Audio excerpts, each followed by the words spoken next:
खास मुलाकात में आज हमारे साथ एक ऐसी शख्सियत है जिनके बारे में कुछ कहना आम जुबान में यूं कह सकते हैं कि सूरज को चराग दिखाने के मुतरादिफ है। आज मैं आपकी मुलाकात एक डॉक्टर शायर, प्रोफेसर शायर, माहिर मैनेजमेंट शायर से कराने जा रहा हूँ। आप एक हिमाजहत शख्सियत के मालिक हैं और सबसे बढ़ के तिब, तालीम और अदब को इन्होंने एक धागे में पिरोया हुआ है। तो ये एक बड़ी खास बात है जनाब मसूद अहमद साहब की। और शायरी भी आप बहुत प्यारी शायरी करते हैं, तो उर्दू अदब की आप यारी कर रहे हैं और डॉक्टर के प्रोफेसर के पेशे से वाबस्ता हैं, और कैसे ये इन तमाम चीज़ों को मरबूत किया हुआ है। तो हम डॉक्टर साहब से सीधे बात करते हैं। आतिश ने कहा था कि बंदिशे अल्फाज जड़ने के नगों से कम नहीं, शायरी भी काम है आतिश मुरस्सा साज का। तो वो मुरस्सा साजी जनाब मसूद अहमद साहब ने नुमाया है।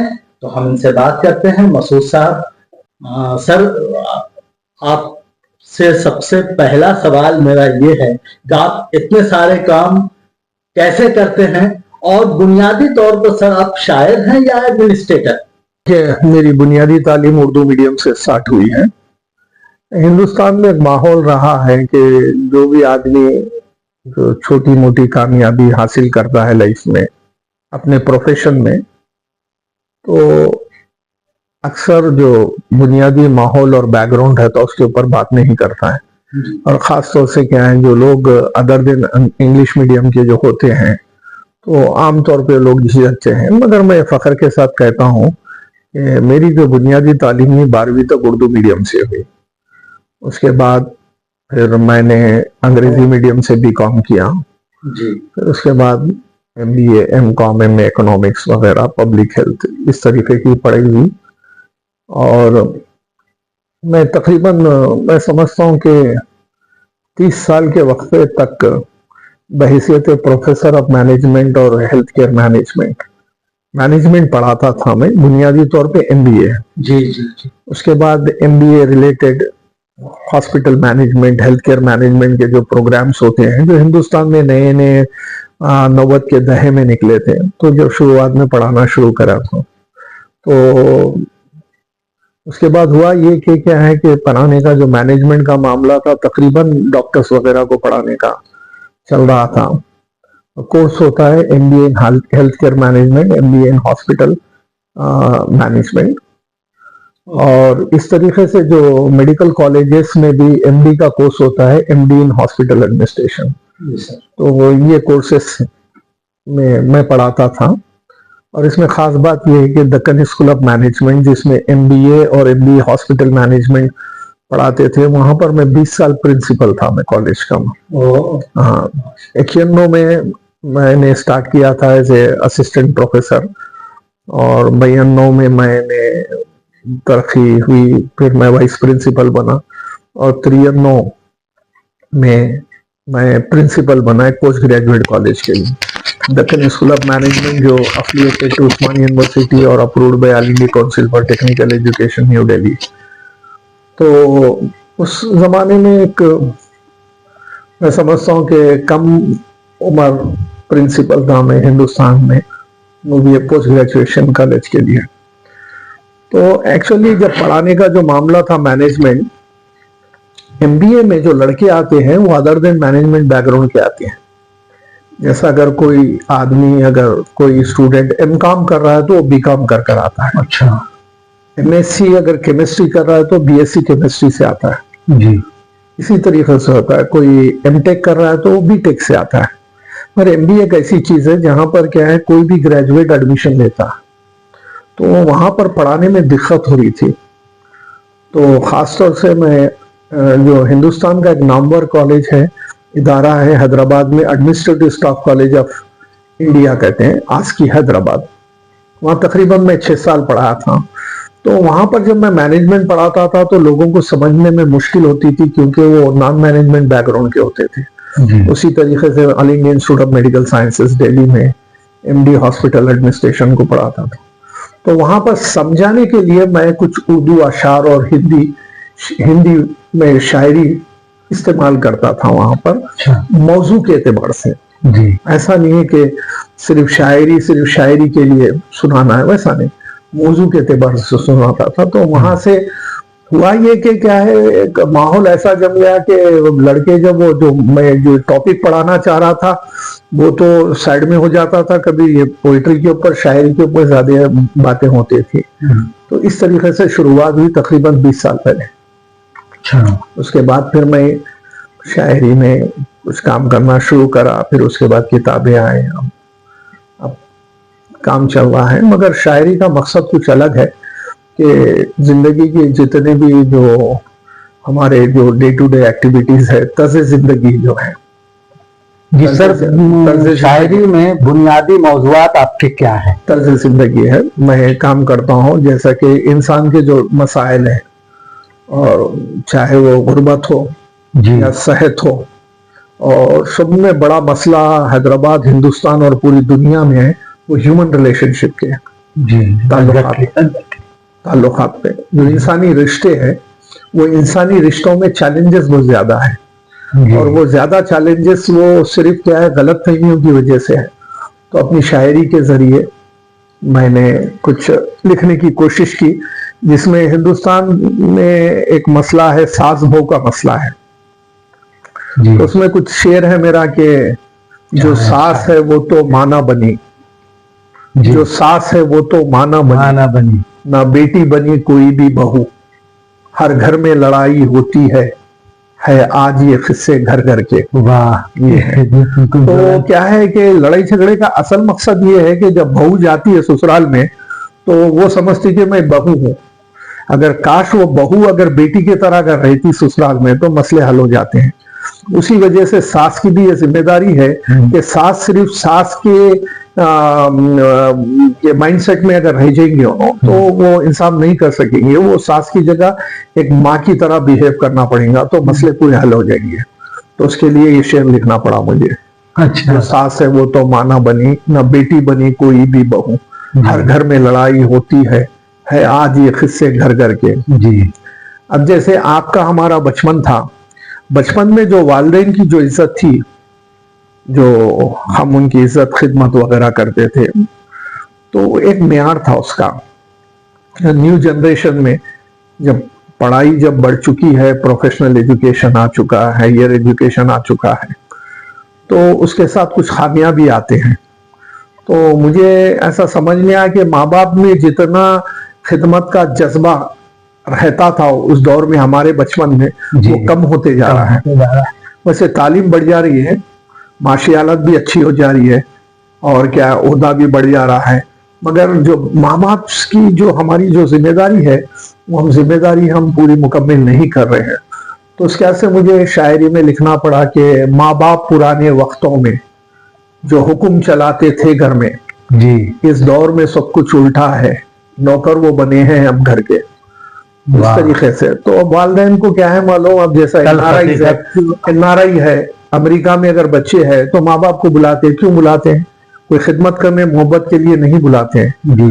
तो अगर कोई बहू बेटी वगैरह प्रेग्नेंट है तो देखभाल के लिए बुलाते हैं, या बच्चे छोटे हैं तो उनकी देखभाल कैसे, बेबी सिटिंग कहते हैं, समझ जाओ, उनकी देखभाल कैसे अब माँ बाप को बुलाते हैं। तो ये खिदमत का जो जज्बा वो खत्म हो गया, और क्या है मालूम, माँ बाप से काम कराने का वो आपका ऑब्जेक्टिव है, मकसद है। तो उसके ऊपर भी कुछ लिखना पड़ा। इसी तरीके से कई चीजें हैं, जैसे मैंने एक गजल में लिखा था कि अब जो हिंदुस्तानी लोग हैं, जो हमारे जो वसाइल है, रिसोर्सेस है, उसके हिसाब से हम काम करते हैं। जी। तो एक मुहावरा है, जितनी चादर उतने पैर फैलाना चाहिए।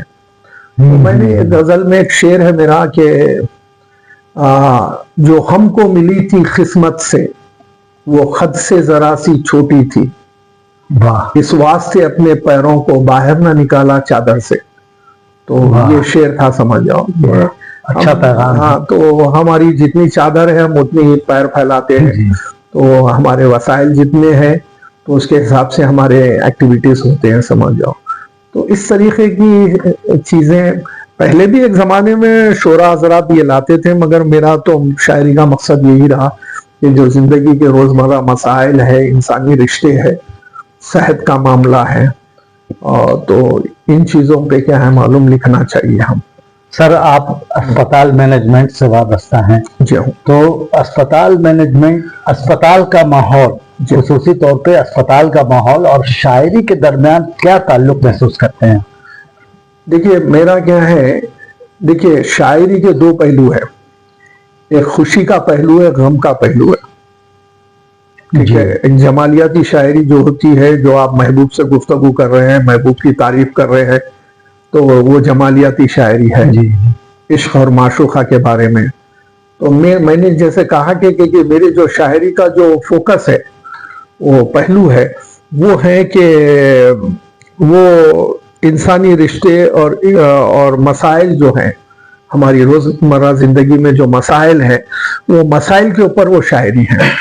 तो जिसमें से एक शेर है मेरा कि क्या है, जीने के लिए इस दुनिया में हर रोज ही मरना पड़ता है। जी जी, बहुत जीने के लिए इस दुनिया में हर रोज ही मरना पड़ता है, मैं उनको ही जिंदा कहता हूँ, जीते हैं यहाँ जो मर मर के। तो ये शेर है। तो ये हॉस्पिटल जहाँ मैं बैठकर हूँ बहैसियत CEO, तो यहाँ पर क्या है कि ये हिंदुस्तान साउथ इंडिया का एक पुराने हॉस्पिटल्स में से, कैंसर हॉस्पिटल में से, रेनोवा बीबी कैंसर हॉस्पिटल, जो तकरीबन 42 साल से चल रहा है। कैंसर की बीमारी एक ऐसी बीमारी है जहां पर आदमी इलाज कराने में हार जाता है। खासतौर से हिंदुस्तान में जो कैंसर के 4 स्टेजेस रहते हैं, आखिरी स्टेज में तकरीबन पेशेंट दवाखाने को आते हैं, हॉस्पिटल आते हैं, इलाज कराते हैं। तो लास्ट स्टेज का जो मामला होता है, लास्ट स्टेज में पैसे खर्च होते हैं, हर एक चीज आप इलाज कराते हैं, एफर्ट्स डालते हैं, मगर उसके बाद 100% रिकवर होना बहुत मुश्किल होती है। तो जहां तक इंसानी मसाइल का ताल्लुक है, जो दर्द है इंसान का, मैं समझता हूँ कि क्या है, हॉस्पिटल और ऊपर से कैंसर हॉस्पिटल में, तो इस दर्द को और इस मसलों को मैं जितना नजदीक से मैं देखता हूँ, एक आम आदमी नहीं देख सकता। इस से मैं एक तारुफी मैं एक शेर इस्तेमाल करता हूँ अक्सर मेरे स्पीच में। वो यूं है कि है मेरी दुआ ये खालिक से, है मेरी दुआ ये खालिक से, सीहत भी अता कर हिकमत भी, कर पाऊं मैं खिदमत दुनिया की और काम करूं मैं मिल्लत का। तो ये एक शेर था मेरा, जिससे पता चलता है कि क्या है मालूम, हम जो काम कर रहे हैं, तो साहिबा को यही बोलता हूं कि आपकी जो पढ़ाई है और आपका जो कारकर्दगी है, प्रोफेशनल एक्टिविटी है, जो भी आप प्रोफेशन में, सर्विस में या बिजनेस में है, और आपकी जो दौलत है, अगर सेहत अगर नहीं रहेगी तो पूरी फीकी पड़ेगी, उसकी कोई अहमियत नहीं है।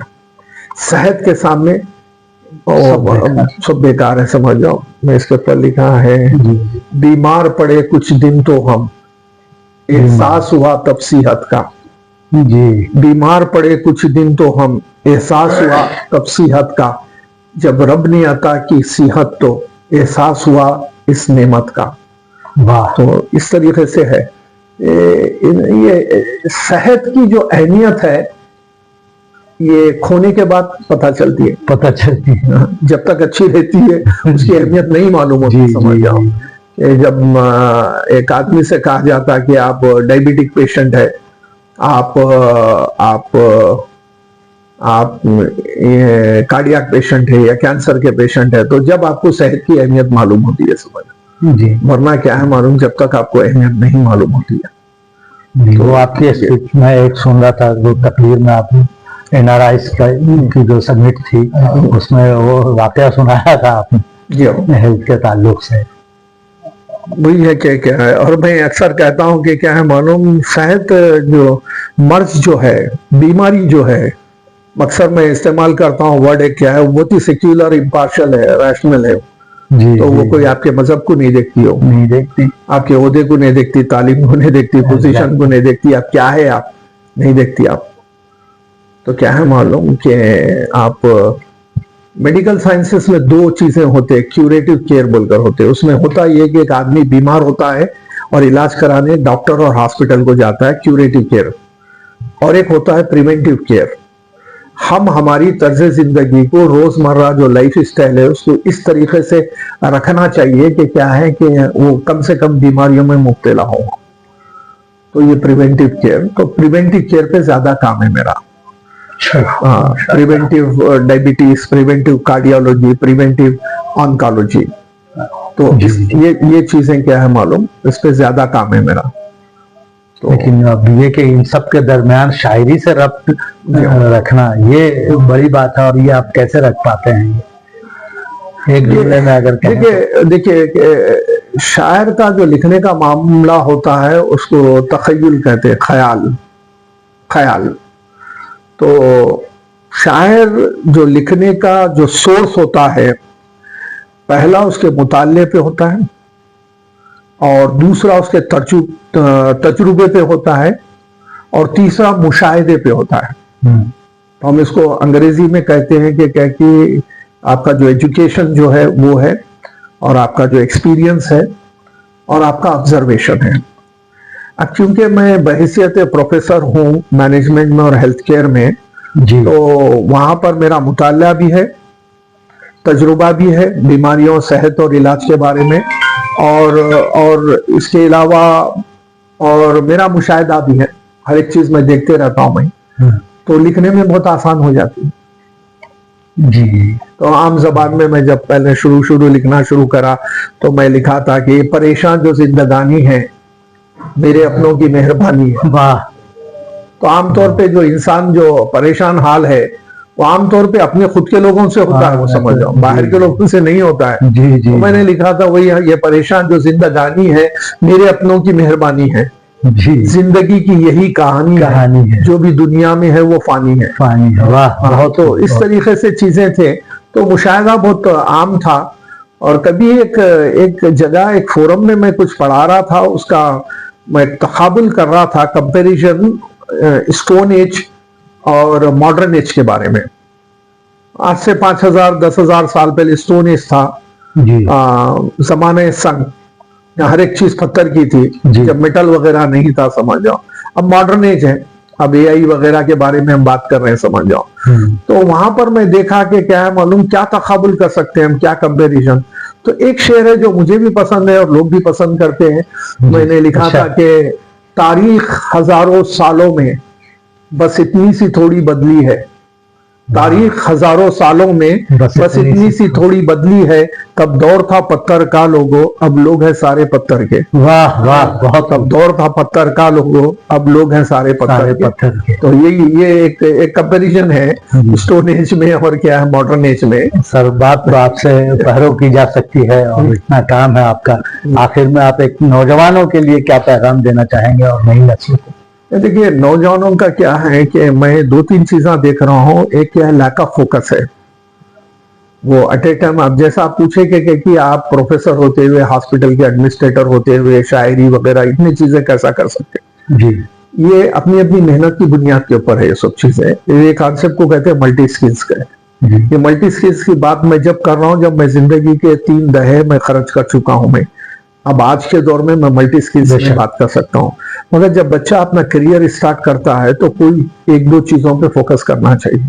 पहले तो लड़कों का फोकस नहीं है, उनको यही नहीं मालूम है क्या करना चाहिए, समझ जाओ। तो अब उसके बाद फोकस का सवाल ही पैदा नहीं होता, और वो एट ए टाइम बहुत सी चीजें करना चाहते हैं और पूरे चीजें अधूरे रह जाते हैं, मुकम्मल नहीं करते। सब कुछ की ख्वाहिश में कुछ नहीं हो। उसके वास्ते क्या है मालूम, आपको क्या है मालूम, कुछ चीजों पे फोकस करना चाहिए, और क्या है वो एक टारगेट के हिसाब से क्या है मालूम काम कंप्लीट करना चाहिए। और एक बहुत बड़ा मसला ये है, क्योंकि मैं 3 दहाकों से ज्यादा तदरीस में हूँ। देखिए, तदरीस में, ये टीचिंग में, एजुकेशन के अंदर सिर्फ डिग्री की बुनियाद पे, क्वालिफिकेशन की बुनियाद पे आप कामयाब नहीं रह सकते। कॉलेजेस में हम भी काम करें, पढ़ाएं, समझ जाओ, जो सिलेबस में रहता है वो पढ़ाएं, मगर सब में इंपॉर्टेंट चीज क्या है, वो कैरेक्टर है आदमी का, किरदार का जो मामला है, किरदार कैरेक्टर का जो मामला है। तो वो उससे क्या है मालूम, कौम में बदलाव आएगा, तालीम से नहीं, अगर तालीम से अगर रहते तो फिर हर एक आदमी इंजीनियर बन रहा है, डॉक्टर बन रहा है वगैरह, मगर वो अपनी जगह है, तालीम जरूरी है मगर कामयाबी के लिए। मैंने कहीं लिखा था कि क्या है मालूम कि जिस कौम को दुनिया में करना हो तरक्की तो, जिस कौम को दुनिया में करना हो तरक्की तो उस कौम के बच्चों का किरदार बदल देना, उस कौम के बच्चों का किरदार बदल देना। तो ये शेर था मेरा, तो उसमें यही मैं कहने की कोशिश की, अगर एक कौम, एक मिल्लत, एक कम्युनिटी, एक सोसाइटी में अगर बदलाव अगर लाना चाह रहे हैं, हम अंग्रेजी में कहते चेंज अगर लाना चाह रहे हैं तो क्या है मालूम, एक होलिस्टिक अप्रोच होना चाहिए। ऐसा नहीं है आपके बच्चे को 10th क्लास में बेहतरीन स्कूल में एडमिशन दिला दिया, आप 11वीं 12वीं में दिला दिए, आप इंजीनियरिंग और मेडिसिन में दिला दिए, कोई गारंटी नहीं है। नहीं, आपका जो सोचने का जो मामला है, अंग्रेजी में कहते हैं माइंडसेट, सोच, माइंडसेट, परसेप्शन, वो चेंज होना चाहिए समझ। अगर माइंडसेट अगर चेंज अगर होगा तो इसका जो असर है पूरे जिस्म, पूरे बॉडी के जितने भी आज़ा है उसके ऊपर रहेगा समझ जी। तो ये चीजें हैं। तो मैं कहीं ने लिखा था कि अगर अपने आप को अगर आप चेंज करना चाह रहे हैं तो आपकी सोच को बदलना चाहिए। आपकी सोच जब बदलेंगे तो आपकी शख्सियत में बदलाव आएगा, और आपकी शख्सियत में बदलाव आएगा तो यहाँ ये जो इदारे में मैं बैठ कर हूँ 275 लोग काम कर रहे हैं, तो मेरा जो पॉजिटिव अप्रोच है, पॉजिटिव एटीट्यूड है, और क्या है मालूम ये मजबूत थिंकिंग है मेरी, समझ जाओ, उसका असर 275 लोगों पे रहेगा। एग्जैक्टली, ठीक है। वैसे ये जो इदारा है, ऐसे कई इदारे हैं इंडस्ट्री में, उसका जो पॉजिटिव इफेक्ट है वो इंडस्ट्री पे पड़ेगा, सोसाइटी और कम्युनिटी में पड़ेगा। तो उसके वजह से मैं कहता हूँ अंग्रेजी में change your mindset and change your personality, and change your personality will bring the change in organisational change और सोसाइटल चेंज। अगर आप पूरी दुनिया को बदलना चाह रहे हैं तो बदलाव यहाँ से आना चाहिए। तो ये चीजें हैं। ये थे प्रोफेसर मसूद अहमद साहब, जो हेल्थ मैनेजमेंट और हेल्थ केयर से जुड़े हुए हैं और अस्पताल का इंतजाम देखने के साथ साथ अदब और शायरी की आबियारी कर रहे हैं। तो ये बहुत बड़ी बात है और डॉक्टर साहब काबिल मुबारकबाद हैं, और हमसे बात करने के लिए बहुत बहुत शुक्रिया डॉक्टर साहब। शुक्रिया।